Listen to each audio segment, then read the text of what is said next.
I support what my people are doing for 100 years. Hamas is a new phenomenon.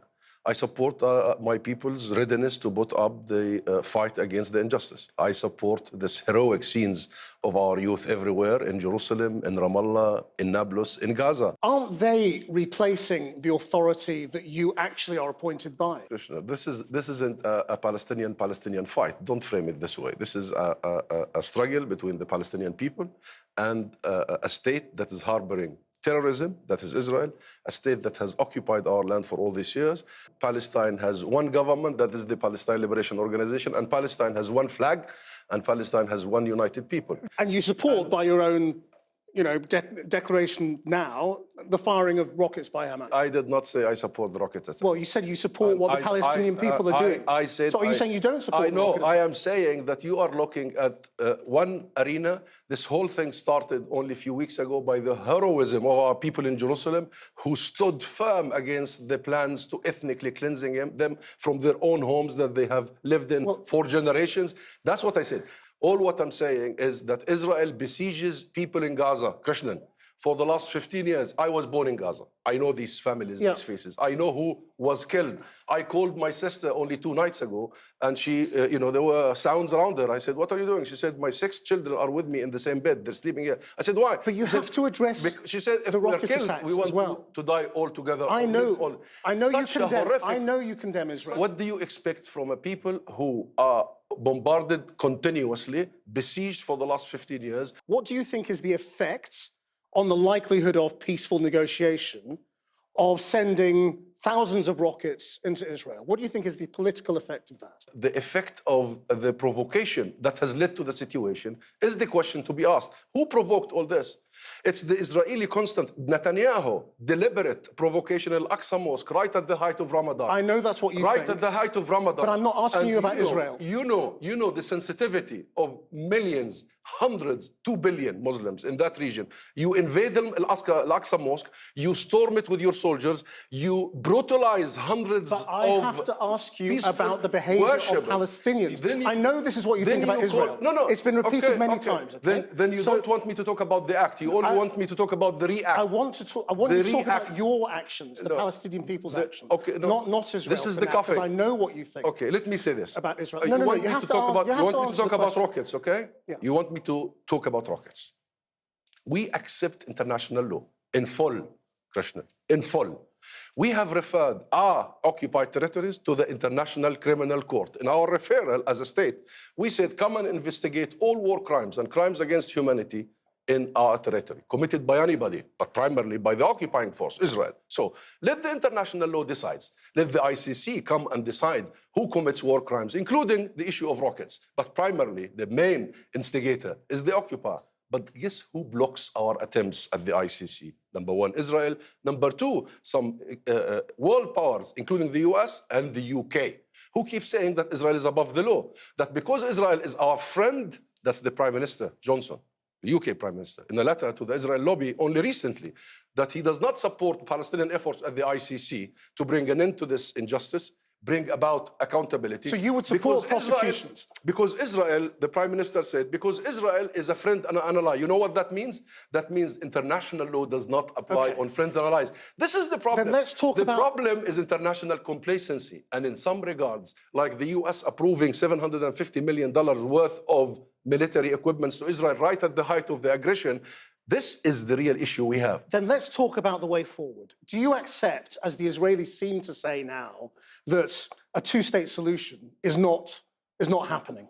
It's not the future. We accepted the two-state solution. I know, but do you now think... And we now still accept the two-state solution. We officially recognize the state of Israel on the 1967 borders. We abide by the international resolutions to the dot. If the two-state solution is effectively dead because Israel won't pursue it, doesn't really believe in it anymore, what is the way forward? I'll tell you what is the way forward. The way forward is this conflict was started by international forces, Britain, the US after it. This conflict will only end by an international will and decision. This conflict will end when the international community enforces its own laws. This conflict will end once Israel's culture of impunity ends. It's all very well you saying you want a Palestinian state and you want a two-state solution.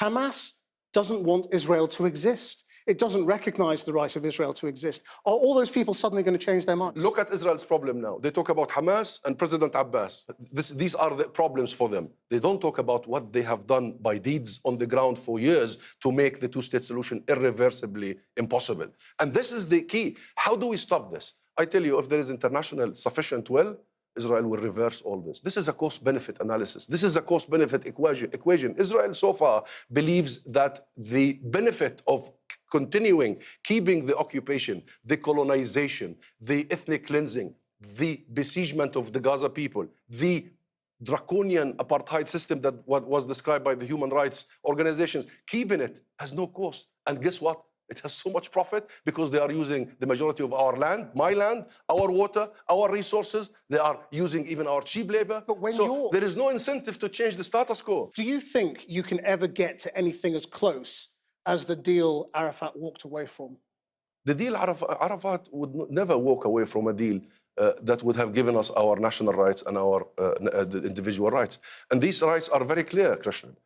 It's the right to end the occupation that began in 1967, the right to establish our own state in these territories with East Jerusalem its capital, and resolving the issue of refugees that started by own parents 73 years ago. But you were very close to that. No. In 2000. No. This is the. And Arafat walked away. You know what? This is the Israeli spin. I know because I was the ambassador, the Palestinian ambassador in Washington. I asked all the Clinton advisors. I was told that you were given a big proportion, but in reality, you were not given sovereignty in Jerusalem, and Jerusalem is the mother of all issues for us. This is our capital.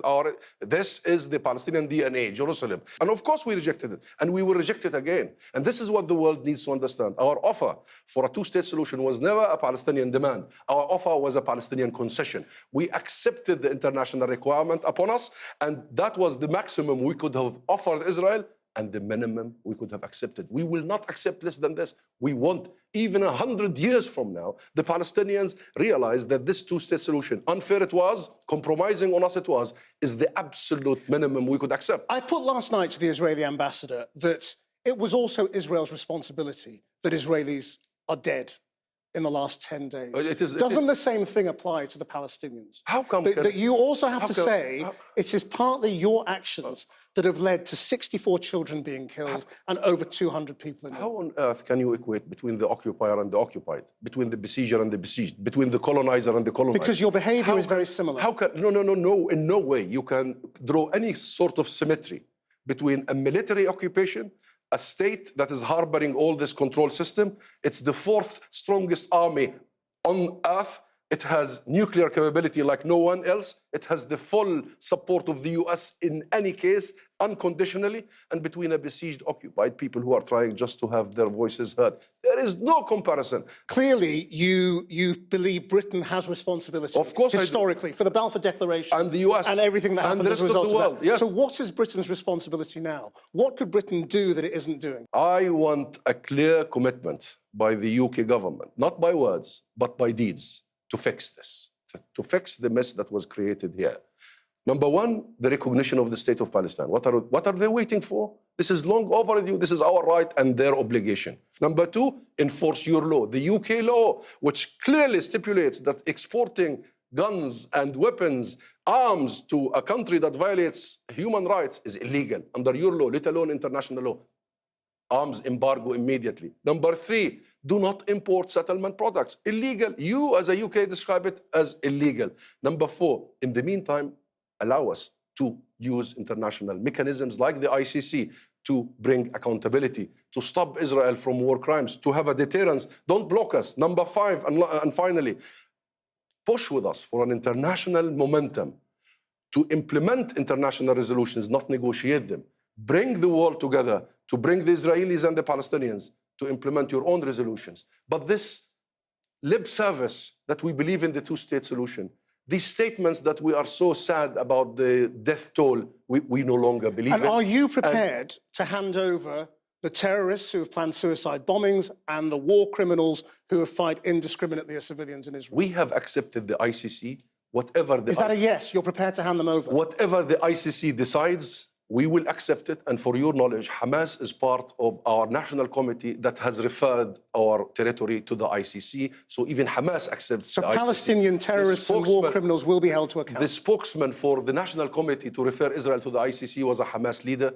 The entire Palestinian people want to bring an end to the culture of impunity, to Israel being above the law, to getting away with murder in a daily basis, not only these days, by the way. So we want the full enforcement of international law, and we will accept it upon ourselves before we accept it on others. Ambassador, thank you very much.